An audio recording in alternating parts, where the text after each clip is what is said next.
You open up your bag of specialty coffee. You weigh, grind, and the aroma blows your mind. Your brew goes perfectly, but what went wrong? Your water, that's what. Third Wave Water helps give that cafe quality experience at home, unlocking all the bright flavors your coffee has to offer. Just add 1 stick of minerals to a gallon of distilled water to upgrade your coffee experience. Visit thirdwavewater.com and use coupon code COFFEEPODCAST for 10% off your first order. You're listening to the Coffee Podcast. I'm Jesse Hartman. And I'm Ryan Ingerson. What the heck's going on, man? Who are you? Who sent you? Was it... I think B sent somebody into the room. Who's here? If you can hear me. Far worse than B. I'm a recent graduate. One who's trying to juggle a full-time job and still be engaged in coffee. Seriously. Ryan is a good friend of mine and the official research contractor of the Coffee Podcast. Tell us a little bit about how this came about. You tell your version, and maybe I'll tell a short version of mine. So Jesse and I met at the 2020 or 2021? I don't know. It was the Boston one. we met at the Boston one of the Specialty Coffee Expo, where I was doing my thing, going through, listening to lectures, attending the trade shows, while I was currently not working in coffee, nor had any reason to be there, when I bumped into Jesse. And at that point, I was already a huge fan. Listened to the backlogs. You can hear me gushing a little bit in the interview where you recorded, actually. Oh, you call that gushing? Okay. For me, it is.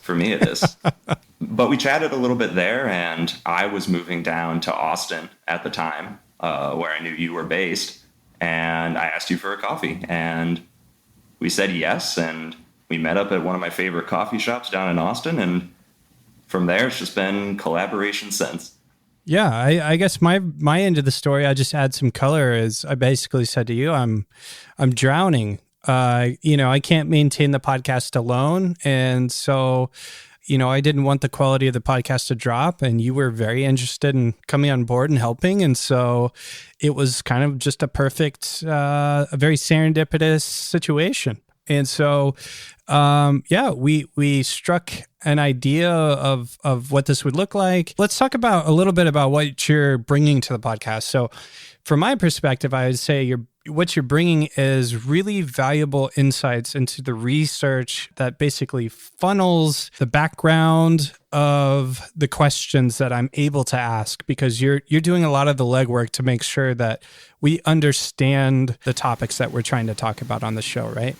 I mean, yeah. What's your perspective? That's kind of my quick spin. With a podcast, and one that can be so free form as this one, even when you set a topic, it's very easy to go down rabbit holes or take a left turn here. That's great. Like, that natural exploration of topics, it's honestly one of the parts I love about this podcast. And I love how it opens the doors for our guests on the podcast to really share what they want to share. But at the same time, it can often be blindsiding. And this is more a general thing for podcasts or anything you prepare for. If you don't think about the other topics or the core themes or ideas behind a topic, you might find yourself backed into a corner or having absolutely no clue where we're at. And while I think that was rarely the situation, having some more formalized prep, having a good background crash course on what we're going to be talking to a guest about really allows us to not only outline and frame the topic for our guest, but highlight them and really bring out the best when they do get into topics that are, let's say, a little below the surface level.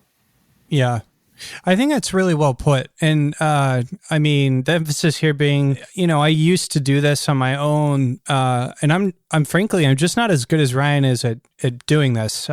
We've done a few episodes now. Many of them have not even, some of them have not even been interviewed yet. Like, we haven't done the interview yet, but some of them have been recorded and we haven't released them yet. So this is a very new thing. And Ryan's very good at bringing the research to the table, really valuable conversations, making sure that it's not just me just talking into a microphone without any context. And so it's an extremely valuable add to the content. And so I hope that you, the listeners, can hear that quality and know, hey, there's that guy Ryan who's helping, and he's bringing a lot of that value. So let me ask you a few questions, Ryan. One, why did you start listening to the podcast? I actually want to ask you, how did you even hear about the podcast? Because that's the question that I normally want to ask people. Did you have any favorite episodes, topics that were covered? I'm curious. When I first got into coffee, I really wasn't into coffee. I started by selling cold brew, and it was just because I was going to Dunkin' every morning on my way to high school. And my friend and I decided that was getting way too expensive. So I started dabbling with making my own cold brew. And to make a long story short, it spun off into this whole side business. I made a decent bit of pocket change and slowly got more into the production side of coffee, let's say the barista side. But it wasn't until a couple years later where I've been doing the cold brew shtick for a while. I wasn't really into it from the cultural or industrial side of it. But I started researching ways to make my cold brew better. And I'm sure anyone could guess where this is going from this point.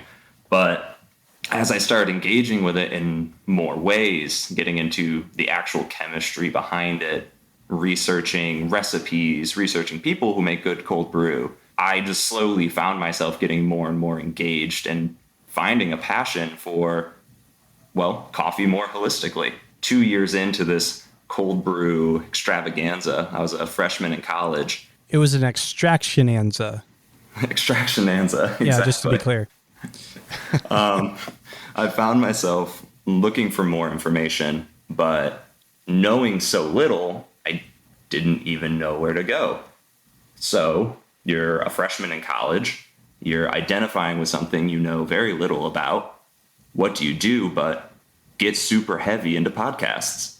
Yeah, makes sense. Naturally, when you start looking up coffee podcasts, this one's very aptly named. The SEO is just so good for this podcast. No, but all jokes aside, I tried a bunch of coffee podcasts, and I loved this one because there's so much of a backlog that I could really sink my teeth into so many topics. I loved the personalities. I loved the way you ran interviews, and just being able to hop into a series or take a one-off episode. It was basically like having a whole Netflix of coffee information. You really could just jump onto any part that you wanted. See, my experience has been totally different, obviously, because I'm just been doing it for so long. So it's cool to know that that's the way that you experienced the podcast and how it brought value to you, being able to jump around. And I hope anybody listening to this episode considers that. If you're new to the podcast, go find just by title, what topics sound interesting to you. And Ryan, I'm excited too that you have that background, you have that experience, you listen to the podcast, and now here you are contributing great value to the podcast. So I'm excited for that connection, that story, and what comes next. Let me ask you this: what do you hope to bring to the podcast? And let me just leave it there. Yeah. I really want to bring not a new direction, but I think having two minds instead of one, having our chats that we do while we're planning episodes, I think can highlight some different stories, some interesting stories, bring forward things that you alone might not have thought of, and that I alone, if I was in a bizarre world where I founded this podcast, I wouldn't notice either. There's something that collaboration brings out that's really greater than the sum of its parts. Yeah. And the biggest thing anyone should take away from this is I'm a giant coffee book nerd. I wrote a thesis paper on polycultural coffee farming, even though it gave me nothing for my major. I just chose to do it because I loved it. And coffee is such a narrative-based industry. It is the story of all of the hands that have not only touched it along the supply chain, but in its long history evolving alongside humanity itself. I think this podcast has already done a great job highlighting voices you may not hear much from, or voices you hear from constantly, but from a different angle, something more humanized. And I would love to help that continue, bring out some new voices as well, and help the podcast continue to grow. Honestly, there's no big ulterior motive behind it. There's no specific direction or plug I'm looking for. I know that some large conglomerate holding company, they're behind all of this, Ryan. I see straight through you. All right. So we're just gonna let this play out. If any sponsors want to reach out, I am for sale. Well, thanks, Ryan. Is there anything else you want to say to the listeners before we kick it back to the conversation with Lucia? I'm excited to be joining, and I know there's going to be some good things brewing, so I'm excited for you all to listen to it. We discovered you like a quote from Anthony Bourdain that starts, and I've heard this one too. The quote is, "Travel isn't always pretty," and it's longer than this. The quote is, but that's just the part I want to focus on. What wasn't pretty about this journey for you?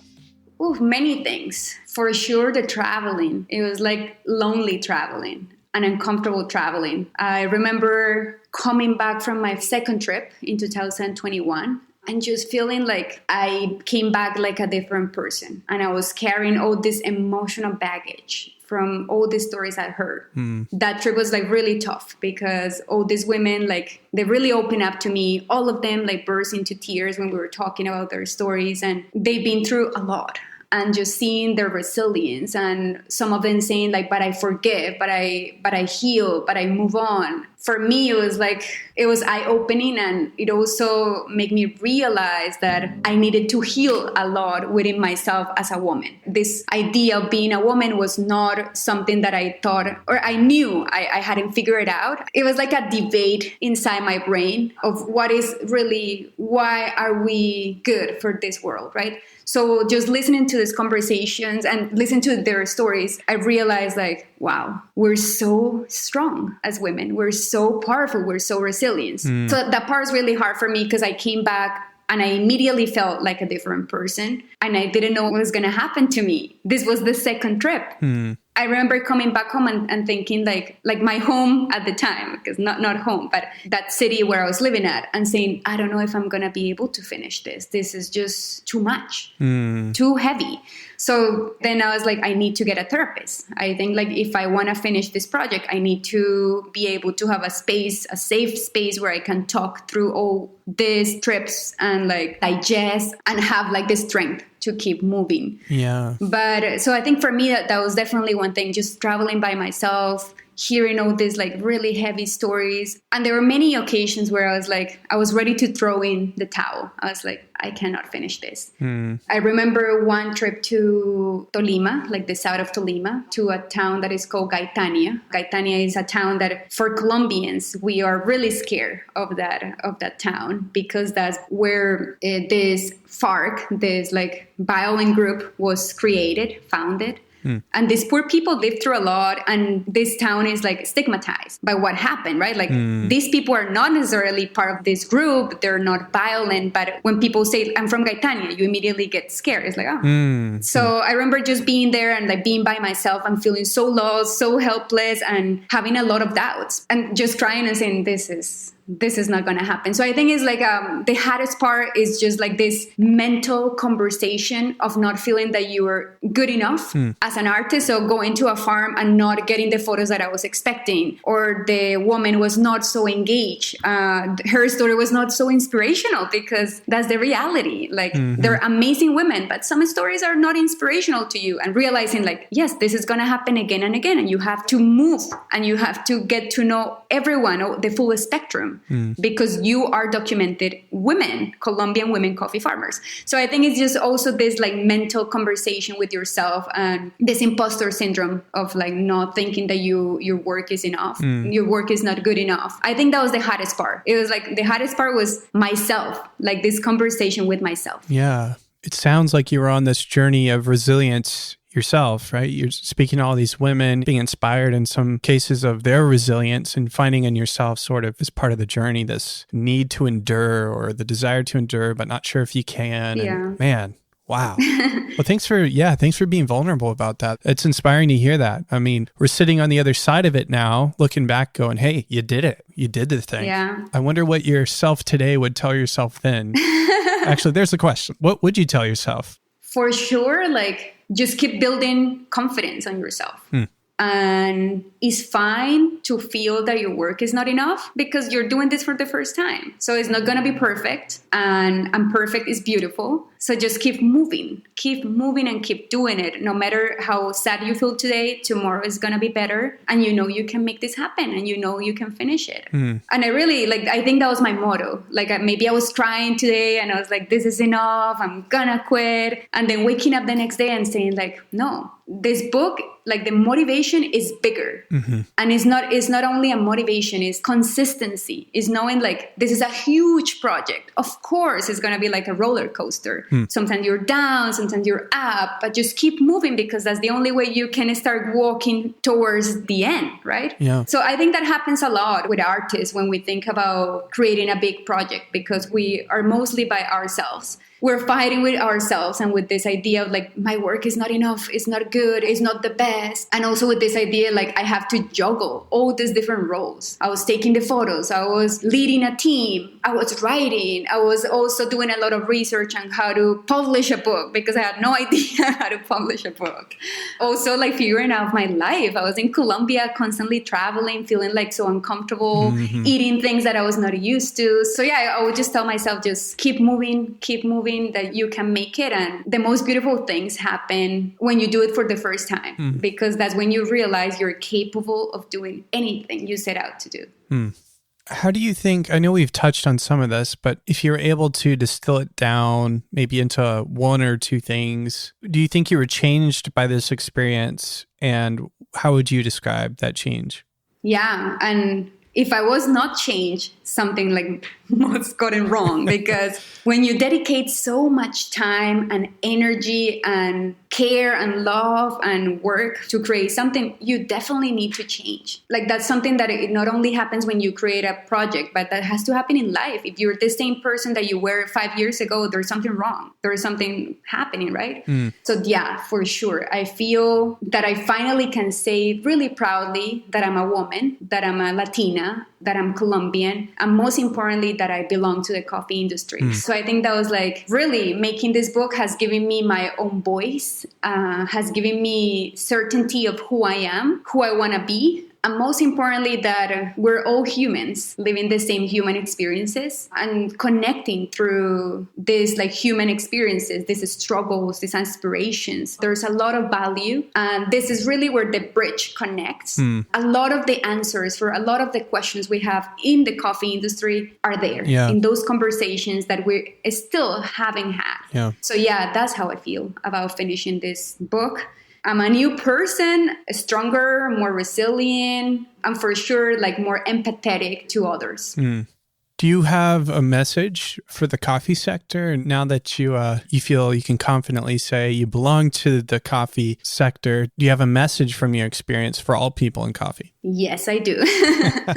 And I could and I could start just saying all these different numbers and data just to impress the crowd, right? And I know so much about coffee now. No, I think really the message that I want to send to the coffee industry is through this journey of meeting so many of these women, of sitting down and actively listening to them, to spend time with them, but really being present in the moment. I realized that there's something that maybe we haven't seen as an industry when we think about sustainability in coffee. And is that even before we think about climate change, even before we think about water management and soil health, we need to think about the well-being mentally, emotionally, and physically of our farmers, not only women. And I feel there's a lot to unpack there in terms of mental health. I think like if these farmers could get support, like mental health support, a lot of things could change and shift by providing that support, because a lot of these people, they've been living life with the same beliefs and ideas that have been inherited to them by their parents and then their grandparents, and it's like a whole vicious circle, and they believe things are the same and the same.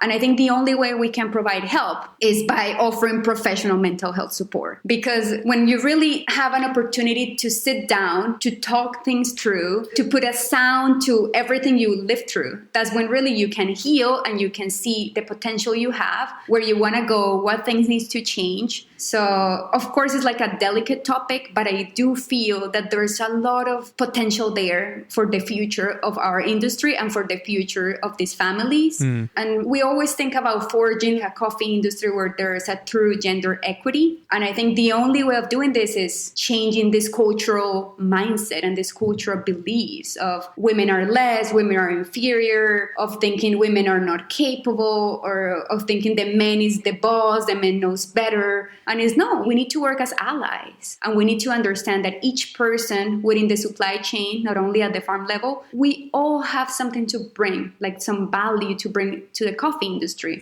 So definitely that's something that I will tell the industry. When we think about sustainability, we should think more about mental health. And mental health is part of the UN Sustainability Development Goals. So it's there, but maybe we haven't seen it, or we haven't paid attention to this matter. So yeah, I think that will be my message. And I am running like a little pilot. So now that I'm done with the book, a promise that I made those women is that I was going to donate a percentage back to them. All of them, not only the 25 that I showcase in the book. Very cool. But I told them, I still don't know what. I don't want to just give you a gift. I don't want just to give you money, because I don't think that's going to create any impact. But after finishing the book and realizing that mental health is so important, not only because I've seen it talking with these women, like the conversations we have, I like to call it that it was like a healing spark for these women. Because every time I talk to these women and they will open up to me, which I'm so grateful for and so honored, they told me, oh my God, I've never said this aloud. Oh my God, thank you for listening to me. I feel like there's something that I was carrying something so heavy, and I feel so light after this conversation. And that's exactly how I felt when I've done therapy. I've suffered from severe depression, and therapy has been like a wonderful tool and really saved my life. And I'm the person who I'm today because of therapy. I've changed many of my limiting beliefs through therapy. So what I'm going to do now, realizing that mental health is so important, not only for me, but it can be a powerful tool for these women. I'm running a pilot where I'm creating a team of therapists, and they're going to put together like a workshop. And we're going to offer 4 sessions one-on-one with these women, where they can have some time to do the traditional talk therapy, but then they're going to get some tools that they can implement and start using right now to help them grow and change their mindset and have more confidence on themselves. Because I felt like that was a lot of what I saw with these women, that they don't believe how incredible they are. So that's something I'm doing. So all the proceeds from all the book sales for all the events I've done to launch the book, all those proceeds are going towards this little pilot. Cool. So I feel like if you think there's something that can help and you feel you can do it, take action and do it. Like, don't wait for companies or big corporations to do it. Just do it and try it out and see if it can help. And it's a good way to also inform and educate the industry. I like a lot of what you said there, but 2 things are sticking out to me. One of the things is it's heartbreaking to know that these women said what they said. This is the first time I said this out loud, and I feel like a weight has been lifted off of me. I mean, you did that. You know, you going in there, sitting down, talking to them. That's such a beautiful thing to have happened and that you got to experience. And I'm really excited that you're not just leaving it there, that you're doing something else, this pilot.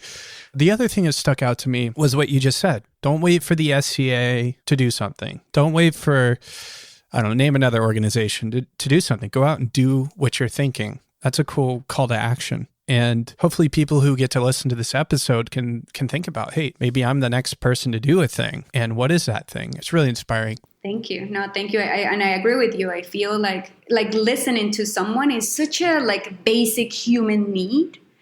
And maybe we forget about like that the farmers and the pickers are human just like us. And I think maybe that's where the disconnection is that we think about the product. Yeah. How can we get this coffee to be a better quality? How tasty is this coffee? Where is this coffee coming from? But I think we forget about like, oh, there's a human just like me there, just like me with the same dreams, with the same aspirations. Yeah. So I think when if we manage to connect those two dots, I think a lot of things can spark from that, because it is not only about the coffee industry, it's about engaging consumers. Yeah. What's the best way to engage a consumer? To create this emotional connection and say, oh my God, she's a mother just like me. Oh my gosh, she's a dreamer just like me. She's a hustler just like me. So I feel like there's a lot of there that could get more people to be interested in coffee, more interested in maybe paying more for a cup of coffee, knowing that this money is going towards a cause that will impact not only them, but their business, their families, the future generations,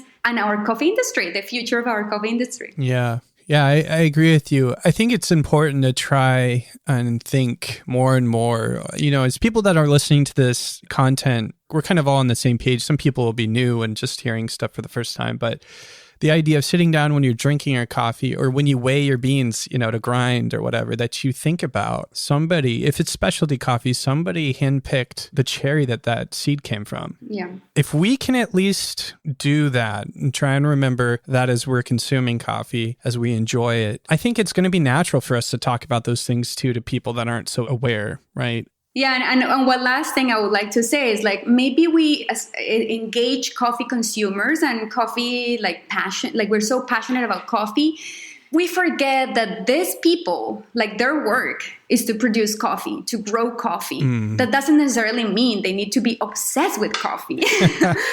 Right. And I think we forget about this. Right, we forget about like, maybe they don't care so much. Oh, you saying like, oh my God, this coffee is so tasty. Oh my God, like this is processed this was roasted this way, or had it with milk, or I brew it in a Kalita. Like, why would they care? That's their work. Like you see doctors when they get asked by family members, oh my God, I have like a pain here. Do you know what that is? Or look at this rash here. Could you help me? And they're like, I'm trying to spend time with family. Why are you asking me all these questions? Yeah. My life doesn't revolve just around like being a doctor. And I think the same thing happens with farmers. Yeah. Their work is to produce high quality coffee, to learn more, to get their farms to produce better coffee, and that can increase the well-being of their families. But that doesn't necessarily mean they need to be so passionate about the beverage itself. So that's something we need to realize. Yeah. And the other thing that I would say, and this is the last thing, is that we should be thinking, I read an article a long time ago that was written by Meister, and she mentioned something really interesting,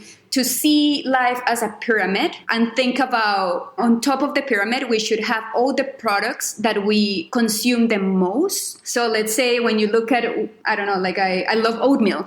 So I buy a lot of oats, and I love coffee. So I buy a lot of coffee. So where are you spending most of your money? Which products? And so for me, it's coffee and oatmeal. So learn more about those products. Learn more about who is producing this coffee or this oats, where, what are the struggles for these industries? How can I make it like a more conscious purchase? Which brands are doing a better job? Instead of just thinking about everything. Because if we think about each product that we buy, we're going to get overwhelmed. So just having a pyramid and putting the products you buy the most in the top and learn more about those products, I think that can help. And for a lot of people that don't work in coffee is at the top of that pyramid. Yeah. And I think that's why coffee has such tremendous potential to grow more in consumption and to develop new projects and get people to pay more and to want to learn more, because it's a staple in every home in the US, if not in all of the homes in the US. Yeah, as long as the anti-coffee rhetoric from these mushroom companies don't... That was just a random stab at those anti-coffee companies. Now we're down to our last question. This is one I ask everybody who jumps on the show. At least I try to. Yeah. You can choose one. You can either answer what is the best piece of advice you've ever received, or what is the main takeaway you have or want our listeners to have from this conversation. I think I would choose the first one. So my mom is being like a huge inspiration for me. Like my family is not a conventional family. In my family, my mom was the one making more money. My mom was the one owning a company, hustling. And my dad was also working, but he was the one spending more time with us and raising us. So I was born in like a not conventional like household in Colombia, because Colombia is quite traditional. And something I always heard my mom say is anything is possible. And no matter how hard things are, if you're doing what you love, what you're passionate about, you can make it happen. And I saw that with her when she created that company. It was like impossible to create the company she created, and she did it. So that's something I always try to remind myself. And I would like all the listeners to think about, like, if you want to change something, if you want to make an impact, if you have a dream you haven't accomplished, if you're thinking you want to pursue something but you feel scared, you feel that you're not capable, just think that you can do it. Just take a step forward. As we said before, just take action. So that is something that I treasure with me, and it's something my mom used to tell me all the time. And I feel that in this time, in this day and age, things are looking so like dark, right? Like everything is going downhill. This is where we need the most to have this mindset of we can change, we can make this happen, we can move forward. So that will be what I want to share with you guys today.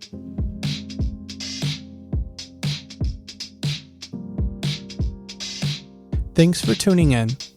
And as always, and until next time, happy brewing.